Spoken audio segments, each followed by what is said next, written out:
ما شاء الله لا حول ولا قوة إلا بالله العلي العظيم. حسبنا الله ونعم الوكيل، نعم المولى ونعم النصير. أعوذ بالله من الشيطان اللعين الرجيم. بسم الله الرحمن الرحيم. الحمد لله رب العالمين بارئ الخلائق أجمعين. بسم الله. الحمد لله الذي لا يبلغ مدحته القائلون ولا يحصي نعماءه الآذون ولا يعدي حقه المجتهدون، الذي لا يدركه بعد الحمم ولا يناله غوص الفتن، الذي ليس لصفته حد معدود ولا نعت موجود ولا عجل ممدود ولا وقت معدود. فاطر الخلائق بقدرته ونشر الرياح برحمته ووطد بالصخور ميدان أرضه. أول الدين معرفته. بسم الله. ثم الصلاة والسلام على سيدنا ونبينا وطبيب قلوبنا وشفيع ذنوبنا مولانا ومولى الكونين جد الحسن والحسين أبي القاسم محمد. اللهم صل على محمد وآل محمد وعلى آله الطيبين الطاهرين المعصومين الغر الميامين المرتجبين المكرمين المظلومين، الذين قال الله تبارك وتعالى في شأنهم: إنما يريد الله ليذهب عنكم الرجس أهل البيت ويطهركم تطهيرا. اللهم صل على محمد وآل محمد. ورحمة الله على محبيهم ومواليهم وشيعتهم أجمعين، ولعنة الدائمة على أعدائهم ملعونين. أما بعد، فقد قال الإمام عليه السلام: بنا فتح الله وبنا ختم، ومحمد وآل محمد صلوات. اللهم صل على محمد وآل محمد. دعا ہے کریم اللہ اس عزاداری کے صدقے میں صاحب عزاد امام عصر کے صدقے میں مظلوم کربلا کے غموں کے صدقے میں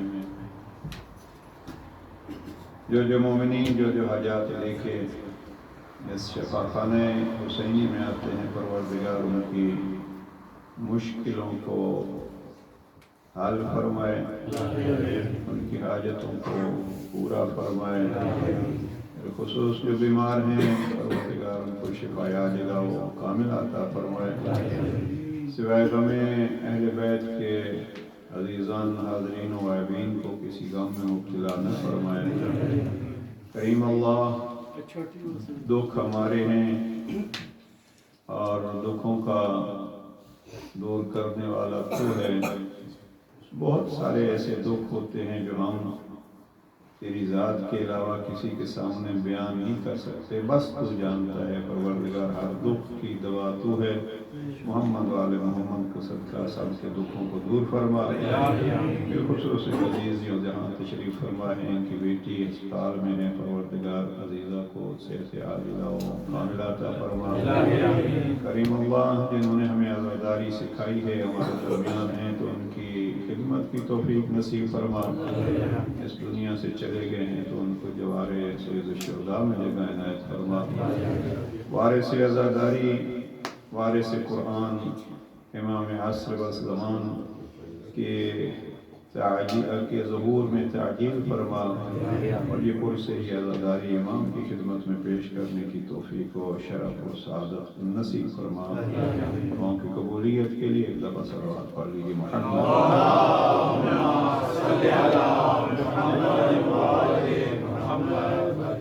سلسلہ گفتگو جس موضوع پہ جاری ہے، جناب سید الشہداء کا رجب کے ایام میں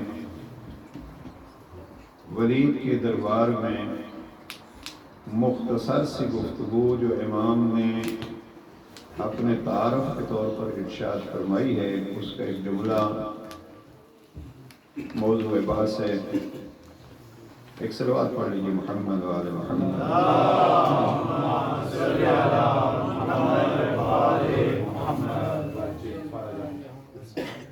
بچوں کو اگر والدین ساتھ بٹھا لیتے ہیں تو بہتر ہوتا ہے کہ پھر ایک کا ذرا ڈسٹربنس نہیں ہوتی۔ ایک صلوات پڑھ لیجیے محمد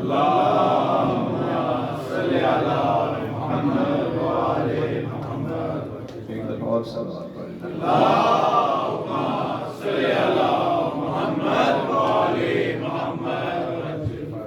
جناب امام کے اس فرمان میں سے ایک حصہ امام فرماتے ہیں بنا فتح اللہ و بنا ختم، اللہ نے ہم سے ابتدا کی ہے اور ہمیں پہ اختتام ہے۔ عرض کر چکا ہوں کہ ہر کار خیر کی ابتدا ائمہ ہدا سے ہے اور ہر کار خیر کا اختتام، یا یوں کہوں اختتام بالخیر، ہر کار خیر کا اختتام بالخیر بھی انہی کے ذریعے سے ہے۔ خود قرآن مجید اس کے بارے میں عرض کیا ہے کہ بسم اللہ کی باء سے لے کے قرآن مجید کی حفاظت تک کا سلسلہ اس گھرانے کے ذریعے سے ہے۔ ہمارے جو مہم ترین واجب ہے، اگر آپ اسی کو دیکھیے، نماز جیسے واجب کو بعض بزرگان کا بڑا عجیب طریقہ تھا۔ مشرق میں ایک بزرگ گزرے ہیں سید آیت اللہ رضمہ سید عبداللہ شیرازی، ہمارے دور میں یا خمینی اور ان بزرگان کے ہم عصر تھے، اور نجف میں ایک بزرگ عبدالعالی سبزواری، ان دو بزرگوں کے بارے میں مشہور ہے، ان کے شاگردان فرماتے ہیں کہ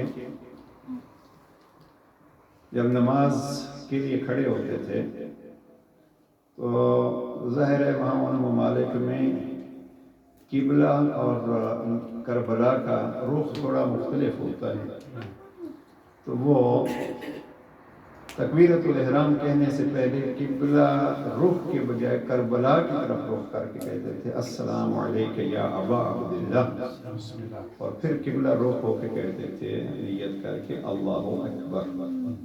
ابھی شاگردوں نے پوچھا یہ کیا ہے؟ فرمایا جس نے نماز کو بچایا ہے اس کا شکریہ ادا کر کے نماز کو شکریہ۔ علی شہنشاہ، حسین بادشاہ، علی شہنشاہ، حسین بادشاہ، نعرہ حیدری، صلوات پڑھ لیجیے محمد و آل محمد۔ اللہم صلی علی محمد و آل محمد۔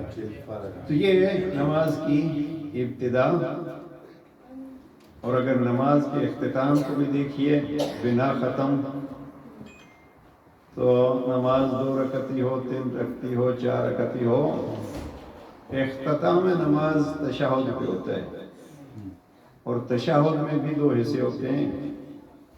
ایک تشہد یعنی جو بیٹھ کے ہم عمل انجام دیتے ہیں اس کے 2 حصے ہیں۔ تشہد وہ پہلا حصہ تشہد یعنی شہادتین، اور اس کے بعد سلام، یہ 2 الگ رکن حساب ہوتے ہیں، تشہد اور سلام۔ اب تشہد کیا ہے؟ اشہد ان لا الہ الا اللہ وحدہ لا شریک لہ اشہد ان محمدا عبدہ ورسولہ۔ اب یہ ہو گیا تشہد، اور اس کے بعد ہم کیا پڑھتے ہیں؟ اللہم صلی علی محمد و آل محمد۔ اب یہ کیا ہے؟ اس کے بعد پھر ہوتا ہے السلام علیک ایھا النبی ورحمۃ اللہ وبرکاتہ، السلام علینا وعلی عباد اللہ الصالحین۔ میں بیٹھا سوچ رہا تھا اس لفظ ختم کو اگر ہم دیکھیں کہ نماز کا ختم کس پہ ہوتا ہے یا نماز کس پہ ختم ہوتی ہے؟ نماز کا آخری اختتام تو ہم ظاہری طور پر یہ سلام سے ہوتا ہے، سلام کہیں گے نماز تمام ہوگی۔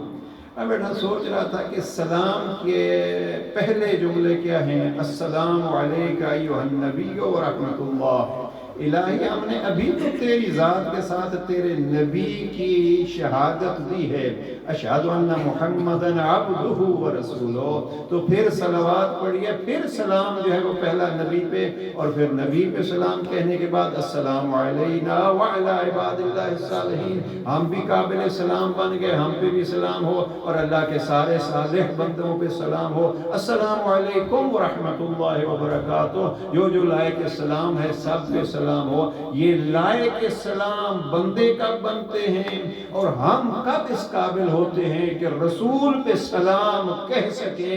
یہ حقیقت میں تبھی ہوتا ہے جب آل محمد پر درود کے ذریعے سے نماز کو ختم کریں گے اور کہیں گے اللہم صلی علی محمد و آل محمد۔ بلندتر صلوات،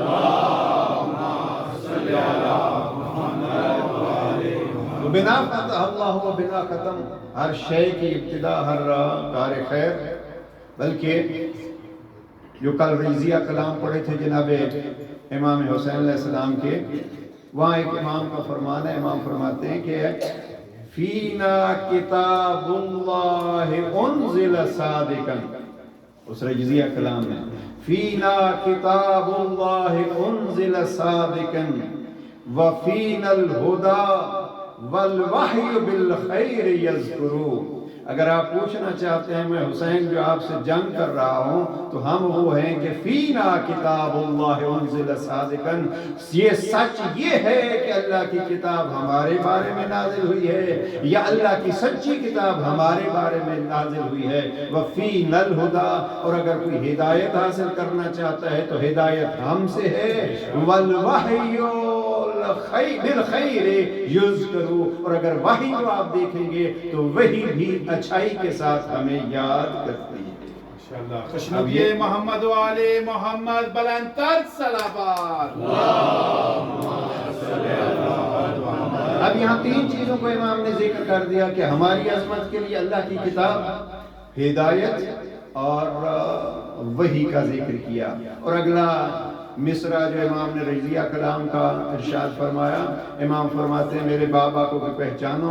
کل جو میں نے 19 اشعار کا رضیہ کلام کا پہلا شعر پڑھا تھا اس کا ایک مصرع اور بس آگے چلتے ہیں، وہاں امام فرماتے ہیں میرے بابا کو پہچانو، میں حیدر کا بیٹا ہوں۔ یہاں اس میں حیدر لفظ استعمال کیا ہے امام نے، اس لیے کہ وہ کہتے تھے ہماری دشمنی یہ ہے کہ آپ کے باپ نے ہمارے بدر اور حنین میں بزرگوں کو قتل کیا ہے، تو امام گویا یہ فرما رہے ہیں کہ میرے بابا نے فقط بدر اور حنین نہیں بلکہ یہاں حیدر بھی ہے، جہاں خیبر میں امام نے اپنا تعارف کرایا تھا، میں حسین بھی اپنے بابا کا انہی لفظوں میں تعارف کرا رہا ہوں کہ میں حیدر کا بیٹا ہوں۔ اور پھر امام نے حیدر لفظ کے بعد فرمایا دیکھو میں حسین اپنے بابا کا ایک تعارف کرا رہا ہوں، امام مطاع اوجب اللہ حقہ، میں اس امام کا بیٹا ہوں جس کی اطاعت واجب ہے اور اللہ نے اس کی اطاعت کے واجب کو اپنے حقوق میں سے ایک حق قرار دیا ہے۔ امام مطاع اوجب اللہ حقہ، میں اس باپ کا بیٹا ہوں جو امام بھی ہے، قابل اطاعت بھی ہے، اور اللہ نے اس کے حق کو واجب قرار دیا ہے۔ یہ ہے تعارف جو حسین ابن علی اپنے بابا کا کربلا میں کرا رہے ہیں۔ کل ایمان یک زبان نعرہ حیدری۔ اب یہ تعارف ہے وہاں، اور جناب جیسے عرض کر چکا ہوں کہ جناب امام کے مقاصد کربلا میں سے ایک مقصد کیا ہے، وہ تعارف ہی ہے، اور تعارف بھی زیادہ جیسے عرض کیا ہے کل کہ زور دے کے تعارف ہوا جناب امیر المؤمنین کا۔ ایک اور جناب امام کا فرمان دیکھ لیجئے، یہ جو ہم عرض کر رہے ہیں یہ ہے وہ جو خلیل کے دربار میں امام نے ارشاد فرمایا، اور ایک بڑا مشہور تحریری بیان ہے جناب سید الشہداء کا، جو جناب امام نے اپنے بھائی جناب محمد حنفیہ کو وصیت کے طور پر لکھ کے دیا تھا۔ اب یہاں دو حصے ہیں، بعض نے کہا کہ یہ مدینہ سے نکلتے ہوئے لکھ کے دیا تھا، اور بعض نے کہا کہ یہ مکہ سے نکلتے ہوئے لکھ کے دیا تھا، اور وہ بڑا مشہور فرمان ہے جس میں مقاصد کربلا بڑے واضح ہیں۔ اب اس مقاصد کربلا میں بھی ایک مقصد سید الشہداء جو امام نے لکھ کے دیا ہے، وہ سیرت امیر المؤمنین کی وضاحت ہے۔ وہ تحریر کیا ہے، وہ وصیت کیا ہے؟ انما خرجت لطلب الاصلاح فی امت جدی اريد ان آمر بالمعروف وانہا عن المنکر واسیر بسیرت جدی وابی علی ابن ابی طالب۔ یہ آخری جملہ اس وصیت کا ذہن میں رہے۔ امام فرماتے ہیں میں مدینہ سے اس لیے نکل رہا ہوں تاکہ ارادہ میرا یہ ہے تاکہ نانا کی بھٹکی ہوئی امت کی اصلاح کر سکوں۔ اريد ان آمر بالمعروف وانہا عن المنکر، نانا کی اصلاح کے لیے پہلا قدم کیا ہوگا؟ امر بالمعروف اور نہی عن المنکر ہوگا۔ اور میرے کربلا بسانے کا مقصد یہ ہے تاکہ میں اسیر بسیرت جدی و ابی علی ابن ابی طالب، میں اپنے نانا کی سیرت پر چلوں اور اپنے بابا علی مرتضیٰ کی سیرت پر چلوں۔ نام لیا ہے امام نے، و اسیر بسیرت جدی و ابی علی ابن ابی طالب، نانا کی سیرت اور اپنے بابا کی سیرت علی ابن ابی طالب کی سیرت پر چلوں۔ یہاں کافی ٹائم اور کافی سال میں نے بڑی محنت کی ہے اس میں کہ جناب پیغمبر اکرم کی سیرت کے ساتھ جناب سید الشہداء نے اپنے بابا کی سیرت کا الگ ذکر کیوں کیا؟ ذرا اس آپ کو پڑھے لکھے حضرات اس پہ غور فرمائیے۔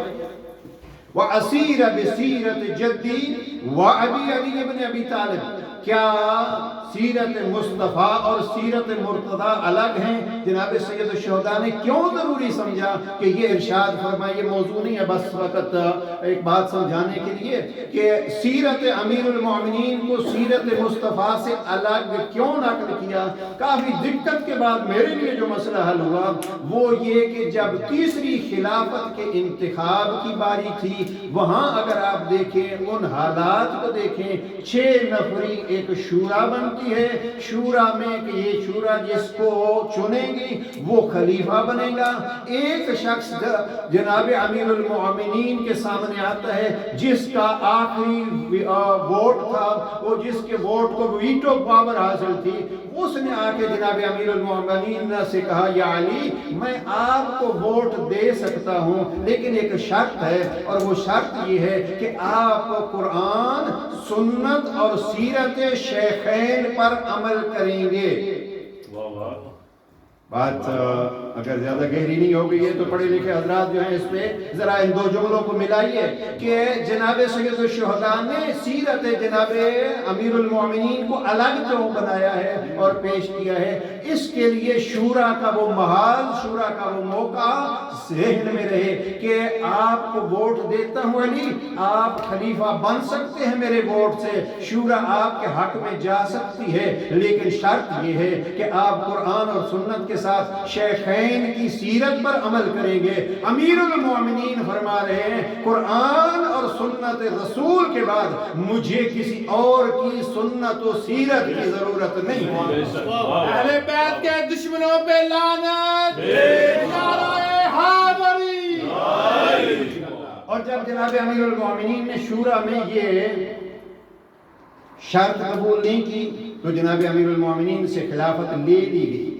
اب ذرا دیکھیے یہ سیرت کا ذکر یا سیرت کی شرط کتنی مہم ہے کہ امیر المؤمنین خلافت کو قربان کرنے کے لیے تیار ہیں، اور 12-13 سال تیسری خلافت چلتی رہتی ہے۔ وہ زمانہ جناب امیر علیہ السلام نے خلافت کو چھوڑ دیا، لیکن یہ واضح کیا کہ علی وہ ہے جو سیرت مصطفیٰ کے علاوہ کسی اور کی سیرت علی کو قبول نہیں ہے۔ اب بہت ساری گہری باتیں یہاں کی جا سکتی ہیں کہ آیا ان سیرتوں میں فرق تھا یا فرق نہیں تھا، یہ بحث ابھی رہنے دیجیے اپنی جگہ پہ، لیکن لیکن کربلا کے اس محاذ کے لیے نکلتے وقت جناب سید الشہداء نے لکھا اسیر بسیرت جدی و ابی علی ابن ابی طالب، میں حسین نکل رہا ہوں تاکہ دنیا کو بتلائوں کہ سیرت مصطفیٰ کیا ہے، سیرت مرتضیٰ کیا ہے۔ اب میں نے اس سے سمجھا یہ دو پہلو ہو سکتے تھے، آیا معاذ اللہ سیرت مصطفیٰ اور سیرت مرتضیٰ میں فرق تھا، وہ واضح کرنا چاہتے ہیں جناب سید الشہداء، یا یہ بتلانا چاہتے ہیں کہ اگر سیرت مصطفیٰ کی تفسیر کہیں چاہیے تو وہ تفسیر بھی میں حسین بتلاؤں گا، اس لیے کہ وہ تفسیر میرے بابا علی ابن ابی طالب کی سیرت میں موجود ہے۔ خشنوی محمد و آل محمد بلندتر صلوات۔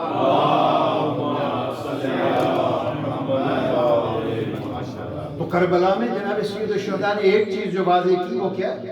سیرت امیر المؤمنین کی وضاحت کی۔ اور سیرت امیر المؤمنین کیا ہے؟ یہ واضح رہے کہ سیرت امیر المؤمنین سیرت مصطفیٰ کی تفسیر ہے، کوئی الگ سیرت علی نہیں ہے۔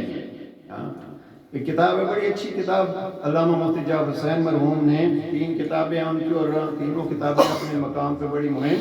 نہج البلاغہ کا ترجمہ علامہ مفتی جعفر حسین مرحوم کا، صحیفہ سجادیہ کا ترجمہ، اور یہ سیرت امیر المؤمنین ہم نے گزشتہ دنوں میں ہی یعنی 2022 میں اس کی اشاعت کرائی ہے، ذرا سیٹ کر کے نہج البلاغہ اور صحیفہ کے بعد۔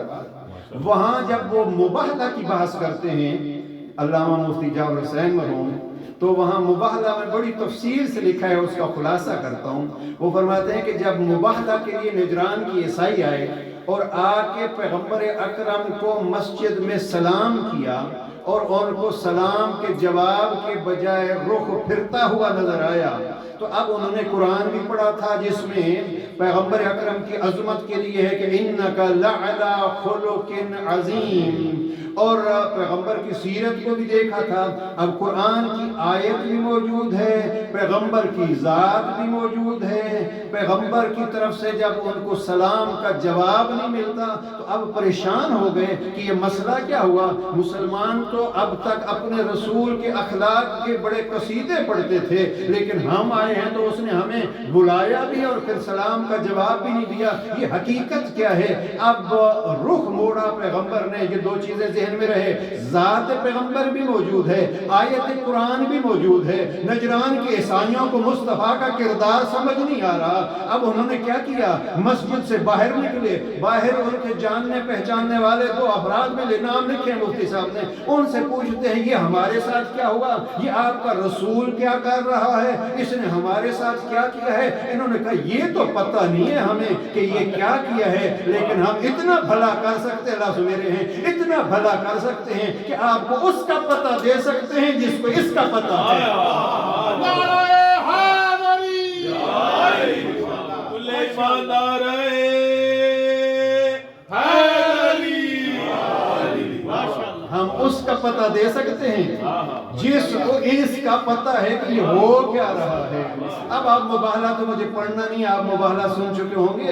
اب وہ لے گئے اس در پر جس کو میں کبھی گھبرا جاتا ہوں، کہوں در علی پہ لے گئے تھے یا در نبی پہ لے گئے تھے یا در خدا پہ لے گئے تھے، اس لیے کہ میں جب فضائل کی کتابیں پڑھتا ہوں تو اسی زیارت جامعہ میں ہے باب اللہ بھی ان کو کہا، یعنی اللہ کا دروازہ، انا مدینۃ العلم و علی بابها، یہ ہے نبی کا دروازہ۔ اب یہ لے گئے تھے جو پتھروں کا دروازہ تھا وہ علی کا دروازہ، میں اکثر گھبرا جاتا ہوں۔ اب یہ لے گئے تھے تو کہاں لے گئے تھے؟ دروازے علی پہ لے گئے تھے یا دروازے نبی پہ لے گئے تھے یا دروازے خدا پہ لے گئے تھے؟ دی جاتا ہے یہی کہہ دوں، وہی دروازہ تو ایک تھا، وہی دروازہ خدا کا بھی تھا، وہی دروازہ مصطفیٰ کا بھی تھا، وہی دروازہ علی مرتضیٰ کا بھی تھا۔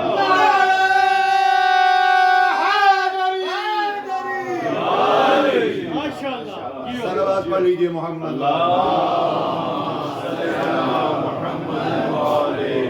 موضوع ذہن میں رہے، اسیرہ بسیرت جدی و ابی علی ابن ابی طالب۔ اب وہ وہاں گئے اور وہ مباہلہ کا واقعہ جناب امیر المومنین نے ان کو دیکھا۔ جب نبی پر یقین ہو تو پھر نبی میں کمزوریاں نہیں دیکھی جاتی، نبی کے مقابل میں کمزوریاں دیکھی جاتی ہیں۔ یہ ایک باب ہے، پھر نبی کی یہ کیوں کیا اور یہ کیسے ہوا، یہ نہیں، یہ ہماری سمجھ کی بات ہوتی ہے کہ یہ کیوں کیا۔ جناب امیر المومنین نے ان کو دیکھا اور دیکھ کے فرمایا اسی لباس میں گئے تھے؟ انہوں نے فخر سے کہا ہاں، فرمایا لباس بدلو۔ آپ جس کو فخر سمجھ کے رسول کی خدمت میں جاننا چاہتے ہیں، رسول کے ہاں وہ فخر نہیں ہے۔ اپنے بناوٹی لباس کو اتارو، اپنے حقیقی روپ میں آؤ تو نبی آپ کا احترام کرتے ہوئے نظر آئیں گے۔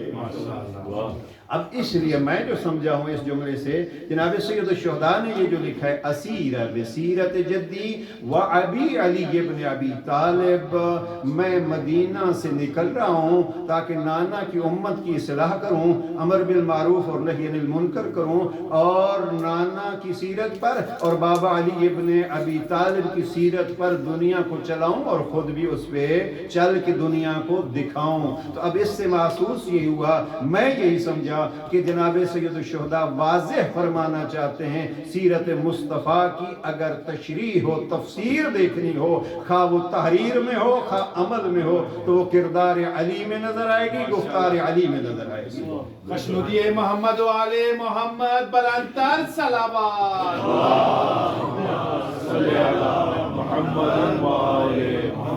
اب اس سیرت کو جناب امیر المومنین نے نہج البلاغہ میں خطبہ نمبر 158 کو اگر آپ دیکھیے تو جناب امیر علیہ السلام فرماتے ہیں فَتَعَصِّبْ نَبِيِّكَ الْأَطْيَبِ الْأَطْهَرِ، نبی اطیب و اطہر، ان کی سیرت کو اپناؤ، اس لیے کہ اللہ اس کو محبوب رکھتا ہے جو ان کی سیرت پر چلے۔ احب عباد اللہ الا اللہ، اللہ کے نزدیک یا اللہ کے محبوب ترین بندے کون ہیں؟ جو المتعصی بنبی الاطیب والاطہر، نبی اطیب و نبی اطہر کے سیرت پر چلنے والے ہیں، جو آپ کی پیروی کرتے ہیں اور آپ کے نقش قدم پر نظر رکھتے ہیں۔ یہ خطبہ 158 کے الفاظ ہیں۔ اور یہاں سے جناب امیر علیہ السلام نے بہت سی عظمت بیان کی ہے جناب پیغمبر اکرم کی۔ تو آج یہ کر رہا بنا فتح اللہ و بنا ختم، اس کے ذریعے سے جناب سید الشہداء اپنا تعارف کرانا چاہتے ہیں۔ لیکن عزیزان ایک چیز ذہن میں رکھیے، اس تعارف کا مقصد کیا ہوتا ہے؟ اس تعارف کا مقصد یہ ہوتا ہے کہ ہمیں پہچانو تاکہ ہمارے بن کے عذاب جہنم سے بھی بچو، حقدار جنت بھی بنو۔ میں نے بڑی بحث کی ہے گزشتہ عشرے میں، اس پہ تفصیلی بحث تھی معنا کے معنی میں، کہ معنا کا کیا معنی ہے۔ وہ خطبہ جو جناب امام نے مکہ سے نکلتے ہوئے ارشاد فرمایا تھا، اس کے ضمن میں ہم نے گزشتہ عشرے میں یہاں اس منبر سے بحث کر چکا ہوں، لہذا دہرانا نہیں چاہتا۔ یہ فضائل کیوں بیان کیے جاتے ہیں؟ یہ فضائل اس لیے بیان کیے جاتے ہیں تاکہ نجات پانی ہے، ہدایت حاصل کرنی ہے، جنت میں جانا ہے، جہنم سے بچنا ہے، کمال انسانیت کو حاصل کرنا ہے، تو ہمارے ہو جاؤ۔ کسی اور کے دروازے پہ جھکو گے تو وہ خود بھی گمراہ ہوں گے، آپ کو بھی گمراہ کریں گے۔ یعنی تعریف کا مقصد کیا ہوا؟ ہم اس کو یوں کہیں، فضائل بیان کا مقصد کیا ہوتا ہے؟ تاکہ ہم ان کے ہو جائیں اور پھر بس ان کے ہی ہو جائیں۔ اب کبھی یہ نہیں ہوتا، قرآن مجید کی آیات ہے کہ کیا وہ جو دو خداؤں کو مانتا ہے، یعنی ایسا نہیں ہے کہ طبیعت مانے تو ادھر، طبیعت مانے تو ادھر، نہیں۔ میں نے وہاں عرض کیا تھا اس سال، معنا کا معنی اللہ سبحانہ وتعالیٰ نے جناب نوح کی کشتی کا بڑی تفصیل سے بنانے کا طریقہ، پھر پانی آئے تو اس میں سوار ہونے کا حکم، اور پھر اس کشتی میں سوار ہونے والوں کی نجات کی ضمانت دی ہے۔ کشتی جناب نوح کو ہم نے اس کو اپنی آنکھوں کے سامنے بنوایا اور ہم نے اپنے ہاتھوں سے بنوایا، اور یہ ساری چیزیں تعریفیں جو ہیں وہ، لیکن جب کشتی بن گئی ساری تعریفیں اللہ نے کی، اور پھر نوح کو کہا سب کو سوار کرو۔ اب جب سب سوار ہو گئے، اتنی قابل تعریف کشتی جس کی نجات کی ضمانت رب دے رہا ہے، سارے سوار ہو گئے، لیکن جناب نوح کا بیٹا باپ کا منکر ہو گیا، اور وہ فضائل جو کشتی کے، ذرا توجہ فرمائیے گا اس جملے پہ، وہ فضائل جو کشتی کے بیان ہوئے تھے، میں تو یہ سمجھتا ہوں کہ کشتی کے ان فضائل کا منکر ہو گیا۔ بات سمجھ آ رہی ہے؟ کشتی کے فضائل کا اب یہاں اگر آپ کی طبیعتیں ساتھ دیں تو میں یہ حدیث پڑھ چکا ہوں کہ انہو لمکتوب علی یمین عرش الرحمن. سید الشہداء کے بارے میں پیغمبر مصطفیٰ فرماتے اللہ کے عرش کے دائیں جانب لکھا ہوا ہے. اب عرش پہ جن کا لکھا ہوا ہوتا ہے ہم ان کو آل اباؤ جناب سید الشہداء کہتے ہیں. انہو لمکتوب علی یمین عرش الرحمن ان الحسین مصباح نجات مصباح ہدن و سفینۃ نجات.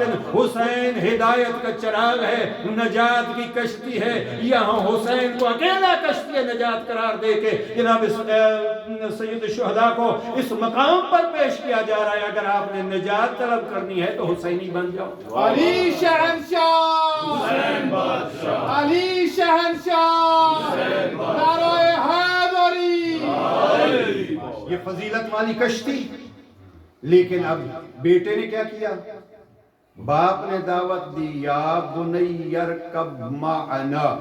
اس لفظ سے معنا پہ ہماری گفتگو ہوئی تھی. یا بنی ارکب معنا، اے بیٹا ہمارے پاس. میں ترجمہ جو ہے اس کو پھیلا کے کر رہا ہوں. یا بنی ارکب معنا، اے بیٹا وہ کشتی جس کشتی کی تعریف رب نے کی ہے، جس کشتی کو رب کے حکم سے بنایا گیا ہے، جس کشتی کے سواروں کی نجات کی ضمانت اللہ نے دی ہے، اس میں سوار ہو جا. لیکن اب کیا کیا جائے زمانے کا اور کیا کیا جائے شیطان کے وسوسوں کا کہ کشتی بنانے والا پاک نبی اور کشتی کی عظمت بتلانے والا اللہ، لیکن گھر ہی میں بیٹا جو پرورش کرتا ہے تو اللہ کے بتلائے ہوئے فضائل کو بھی بھول گیا، بابا کی بتلائی ہوئی تفسیر کو بھی بھول گیا اور سہارا لینے کا چلا گیا کہ میں پہاڑ کی چوٹی پہ چلا جاؤں گا اور بچ جاؤں گا. رب کریم نے غرق کر کے بتلایا کہ اگر کوئی کشتی کے فضائل کا منکر ہوگا، باپ کے گفتگو کا منکر ہوگا، پہاڑ اس کے لیے سبب نجات نہیں بنیں گے. اس لیے کہ نجات کا سبب کشتی تھی جس کو اس نے چھوڑ دیا. صلوات پڑھ لیجئے محمد و آل محمد. عزیزاً عرض یہ کر رہا ہوں کہ تعریف اور فضائل کی ضرورت کیا ہوتی ہے تاکہ پہچانو اور اس کے ہو جاؤ، اور اگر نجات کی ضرورت ہو تو اس میں سوار ہو جاؤ. اب اگر کوئی کشتی کے فضائل پڑھتا رہے اور سوار نہ ہو، یہ تو بیٹے کا تو ایک الگ سلسلہ تھا، اس نے تو کشتی کو مانا ہی نہیں. اب جب جو نہ مانے ان کا نصیب تو غرق ہونا ہے ہی، خواہ وہ بیٹا ہی ہو. اب ہم اس کو یہ نہیں کہتے کہ رشتوں سے ہم عظمت کے قائل نہیں ہیں، بے شک ہم اطاعت سے رشتے بناتے ہیں اور اطاعت سے ضمانت کے قائل ہیں. بسم اللہ. اب جناب سید الشہداء نے یہاں بابا کی تعریف جو کی ہے، میرا بابا وہ ہے امام مطاع اوجب اللہ حقہ. میرا بابا وہ ہے کہ جس کی اطاعت اللہ نے واجب کی ہے. اور میں تو سمجھتا ہوں یہ آیت اطاعت کی تفسیر حسین رجزیہ کلام میں کر رہے ہیں، اور وہ رجزیہ کلام کے ضمن میں کس آیت کی تعریف؟ اطیعوا اللہ واطیعوا الرسول واولی الامر منکم. اللہ کی اطاعت کرو، رسول کی اطاعت کرو، اولی الامر کی اطاعت کرو. گویا امام فرماتے اوجب اللہ حقہ، اللہ نے جس کی اطاعت واجب قرار دی ہے وہ میرا بابا علی ابن ابی طالب ہے. نعرہ حیدری. اب یہ ہے وہ مقام جو فضائل کا ایک سمندر ہے. اور میں جو عرض کرنا چاہتا ہوں آج کی اس گفتگو میں، اس فضائل کا سبب کیا ہوگا؟ حسین ابن علی نکل رہے ہیں، حسین کے ساتھ چلو. بنا فتح اللہ و بنا ختم. اللہ نے ہر شے کی ابتدا ہم سے کی ہے، ہر شے کی اختتام کار خیر کے ہم سے ہے. لہذا ہمارے ساتھ چلو گے تو آپ کا بھی خاتمہ بالخیر ہوگا، ورنہ چھوڑ دو گے تو اگر بیٹے کی صورت میں بھی کوئی ہمیں چھوڑ دے گا تو وہ بھی غرق ہوگا. وہ حدیث سفینہ آپ کی نگاہوں میں ہے. تو اس حوالے سے عزیزاً ایک ہے فضائل سننا پڑھنا اور ایک ہے فضائل کو مد نظر رکھ کے ان کا ہو جانا.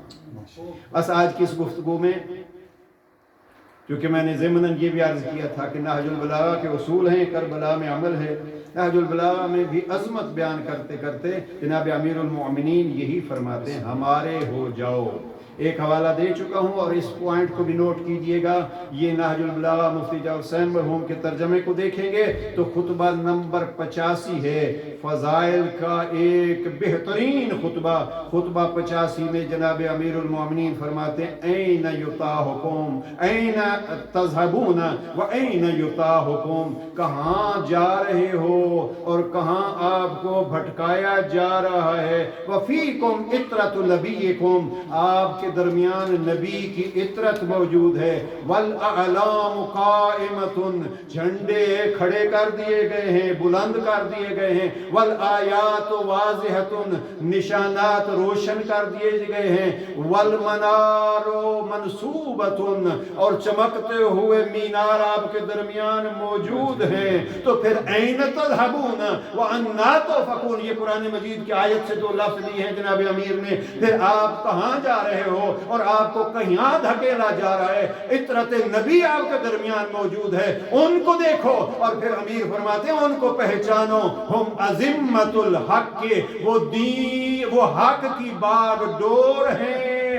اعلام الدین، وہ دین کا پرچم ہے. وہ السنت الصدق، اور سچائی کی زبان ہے. یعنی اگر دین کی باغ ڈور کو دیکھنا ہے، دین جن کے پیچھے چل رہا ہے، حق جن کے پیچھے چل رہا ہے، وہ عطرت نبی ہیں. دین جن کے لیے جھنڈے کے طور پر دین کے لیے وہ کھڑے ہیں، وہ یہ آل محمد ہیں. اور سچ کی زبان آل محمد ہے. بس آخری جملہ اس خطبہ 85 کا امام فرماتے ہیں فَأَنزِلُوهُمْ بِأَحْسَنِ مَنَازِلِ الْقُرْآنِ. علی آپ کو یہ کہہ رہے ہیں عطرت نبی کو وہ مقام دو جو قرآن کا بہترین مقام ہے. ماشاءاللہ، نعرہ حیدری.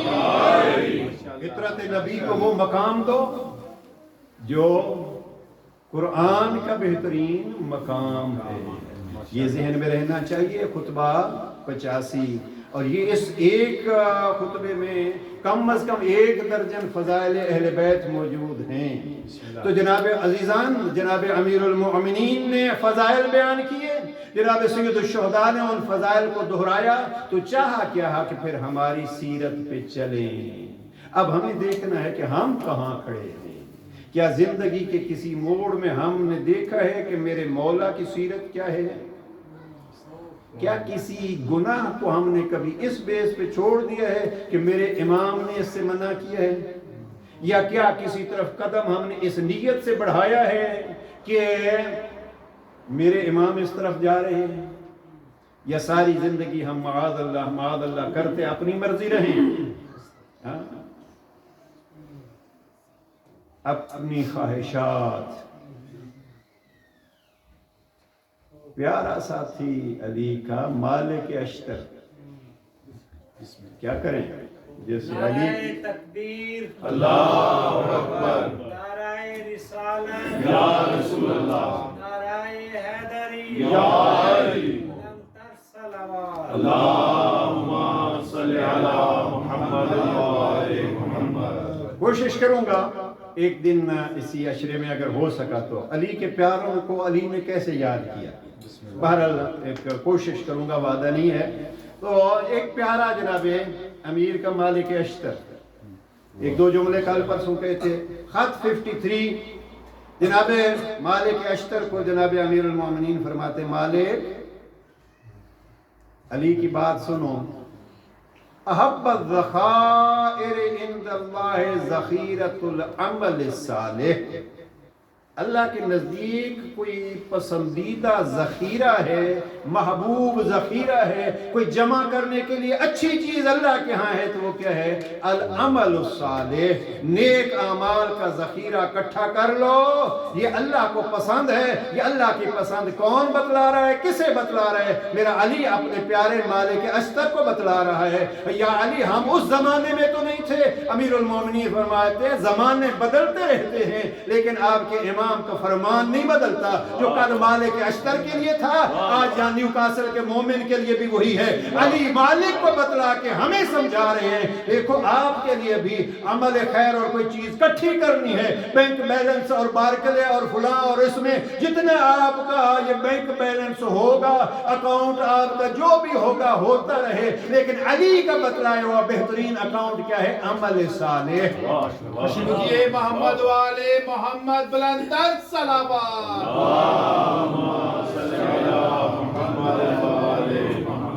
اگلے دو جملے بھی سن لیجئے۔ خط 53 جناب امیر علیہ السلام یہ جملے چونکہ مالک کو امام خطاب فرما رہے ہیں، فرماتے ہیں مالک فملک ہواک۔ میں اس کا ترجمہ یوں کیا کرتا ہوں، مالک اپنی خواہشوں کا مالک بن جا۔ مالک فملک ہواک، اپنی خواہشوں کا مالک بن جا، اور وشہا، اور جو تیری طبیعت کے مطابق ہوں، شریعت کے مخالف ہوں تو ان میں کنجوس بن جا۔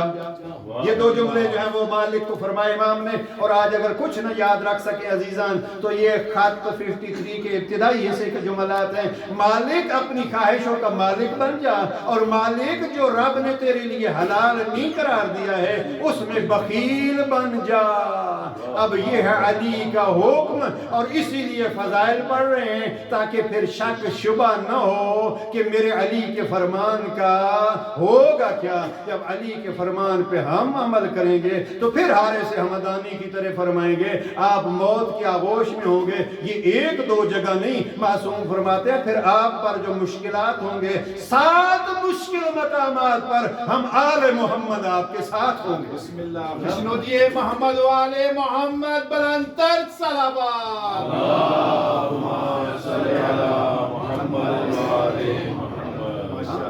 ساتھ ملانے کے لیے ان کی اتباع۔ فملک ہواک، ایک اور مقام پر جناب امیر علیہ السلام کا آخری حصے میں کلمات کسار میں فرماتے ہیں انی اخوف علیکم، اے میرے چاہنے والوں میں تمہارے متعلق 2 چیزوں سے بہت ڈرتا ہوں۔ کون کہہ رہے ہیں؟ علی۔ 2 چیزوں کے بارے میں بہت ڈرتا ہوں۔ وہ کیا ہے؟ طول العمل و اتباع الہوا۔ آپ لمبی امیدیں رکھ کے بیٹھ جاتے ہیں ایک، اور پھر آپ اپنی خواہشات کی پیروی کرتے ہیں۔ یہ ان دو چیزوں کے بارے میں علی آپ کے متعلق بہت ڈرتا ہوں۔ آئیے عزیزاً کوشش کریں علی سے کہیں یا علی یہ جو آپ نے ہمیں ڈرایا ہے اور آپ ہمارے بارے میں ڈراتے ہیں اور ڈرتے ہیں، مجھے ڈر ہے آپ کے متعلق 2 چیزوں کا، اتباع الہوا و طول العمل، لمبی امیدیں اور خواہشات کی پیروی۔ اب آئیے کوشش کریں خواہشات کی پیروی کے بجائے کس کی پیروی کریں؟ جس کے فضائل پہ ہم نعرے بلند کرتے ہیں اور جس کی فضیلت بیان کرنا خود ہمارے لیے عمل صالح میں بہترین عمل صالح ہے۔ اب فضائل کا مقصد سمجھ آیا؟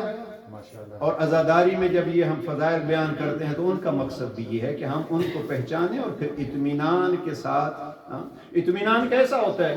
اب اطمینان ہم جیسے تو پھر 4 کلاسیں یہاں پڑھ گئے اور ہم نے کچھ ABC جان لی، وہ ایک بڑا مشہور ہے نا کہ کسی بچے کے سامنے دوسرے بزرگ سے وہ شروع سکول گیا تو ABC سیکھی، تو کسی نے ایک جوان سے پوچھا کون سی کلاس پڑھتے ہو؟ انہوں نے کہا میں BA میں پڑھتا ہوں۔ تو وہ بچہ ہنس پڑا، کہا کیوں ہنسے ہو؟ کہا اس کو تو ABC ہی نہیں آتی، اس لیے کہ پہلے A ہوتا ہے اور پھر B ہوتی ہے، یہ کہہ رہا ہے میں BA میں ہوں، یعنی اس کو AB بھی نہیں آتی۔ اب ہم اپنے اس بچپنے کو بھلا دیں، اس لیے ہمیں اگر سمجھ نہیں آتی تو ہم یہی کہیں پروردگار یا ان کو تو سمجھ سکتا ہے یا تیری معرفت یہ حاصل کر سکتا ہے۔ نعرہ تکبیر، نعرہ رسالت، نعرہ حیدری، بلندر صلوات۔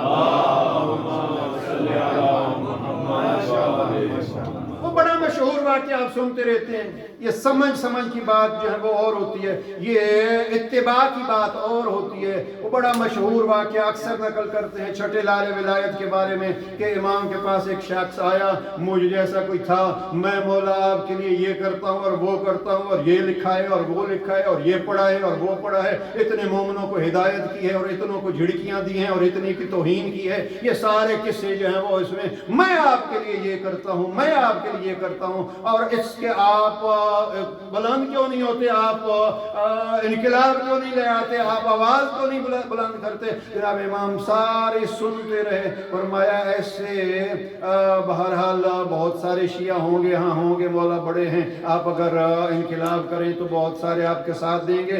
امام نے فرمایا کنیز کو کہ جاؤ، وہ سنا واقعہ میں فقط شاہد کے طور پر، جاؤ ذرا تنور گرم کر دو، اور اس کو کہا جاؤ ذرا تنور میں چلے جاؤ۔ اب ساری تقریر ختم، اسی جگہ پہ ایک اور آ گیا، اس کو کہا تنور تو ویسے بھی چاہ رہا ہے جواب، اب ہو گیا۔ میں ایک بزرگ کو سن رہا تھا، بڑی دلچسپ بات اس کو پھیلا کے کہہ رہے تھے کہ امام نے اس کو کہا بھی بعد میں گپ وغیرہ لگائیں گے، بات ہوگی اور باتیں ہم کرتے رہیں گے، ذرا وہ تنور جلا ہے، جاؤ ذرا تنور میں بیٹھو۔ تو اس نے سلام کیا اور جا کے تنور میں بیٹھ گیا۔ اب یہ جو پہلا مجھ جیسا تھا تو جناب امام نے اس کے ساتھ باتیں تھوڑا پھیلا کے کرنا شروع کی کہ آپ کا سفر کیسا رہا، کب چلے تھے، کتنا راستے میں رہا، کیسا جو ہے موسم تھا، یہ اور وہ۔ اب جناب امام بات پھیلاتے ہیں اور وہ سوچ ادھر ہے اس کی کہ اس کا کیا ہوگا۔ امام بھی اس کو سمجھ رہے تھے کہ اس کے ذہن میں کیا ہے۔ اب امام کے سامنے بیٹھ کے جس کے ذہن میں آگ ہو اس کے نصیب میں آگ ہی ہوتی ہے، اور جس کو آگ میں بیٹھ کے ذہن میں امام ہو اس کے ذہن میں بھی امام ہوتا ہے، اور جگہ بھی نگر نگر گلی گلی نعرہ حیدری حیدری، ماشاءاللہ۔ علی کی بادشاہی ہے، علی اس میں الہی ہے، ہر ایک میزان میں تولا، زبان کے ساتھ دل بولا، علی مولا علی مولا، میرا مولا میرا مولا، علی مولا علی مولا، کبھی بولی فلک بولا، علی مولا علی مولا، نعرہ حیدری، یا علی، نعرہ صلوات، اللہم صلی علی محمد و آل محمد۔ اب کافی وقت لگا کے امام نے کہا آئیے دیکھتے ہیں ذرا وہ، بسم اللہ۔ تو اب یہ چلے وہاں۔ اب آگے قصہ تو آپ کا سنا ہی ہوا ہے، جس کے ذہن میں عظمت اہل بیت ہو، سبحان اللہ۔ اب کیا کہوں؟ یہ کہوں گا پروردگار تیری محبت میں، توجہ فرمائیے گا اور ختم کر رہا ہوں گفتگو کو، پروردگار تیری محبت میں تیرا خلیل آگ میں جا رہا تھا تو اس آگ کو تیری ذات نے فرمایا کونی بردم و سلاما، اے آگ ٹھنڈی ہو جا، اور ایسی ٹھنڈی بھی نہ ہو کہ میرے خلیل کو زحمت و تکلیف ہو جا۔ پروردگار وہاں تو تجھے آگ کو کہنا پڑا کہ کونی بردن و سلاما، یہاں چھٹے والے ولایت نے کہا بھی نہیں، تو اللہ کی ذات بے جانی ہے کہ یہ فرمائے گی کہ ان کے ارادے میرے ارادے ہیں، جب انہوں نے بچانے کا ارادہ کر لیا تو میں نے بچا کے دکھا دیا۔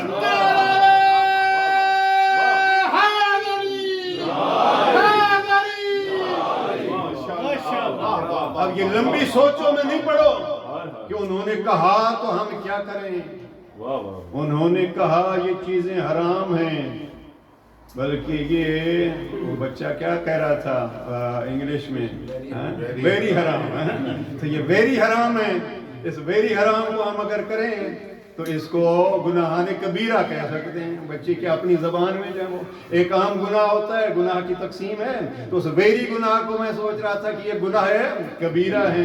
اب گناہ کبیرہ تو عزیزاں آئیے اپنے اگر مجلس کے اندر مناسب نہیں ہوتا، ہماری مجلسوں کا اپنا ایک ماحول بن گیا ہے، الحمدللہ کافی ساری تبدیلی آ رہی ہے، کم از کم اس ویری سن کو جو ہے وہ تو پہچان لیں کہ وہ سن کیا ہوتا ہے اور ویری سن کیا ہوتا ہے، یعنی واجب کیا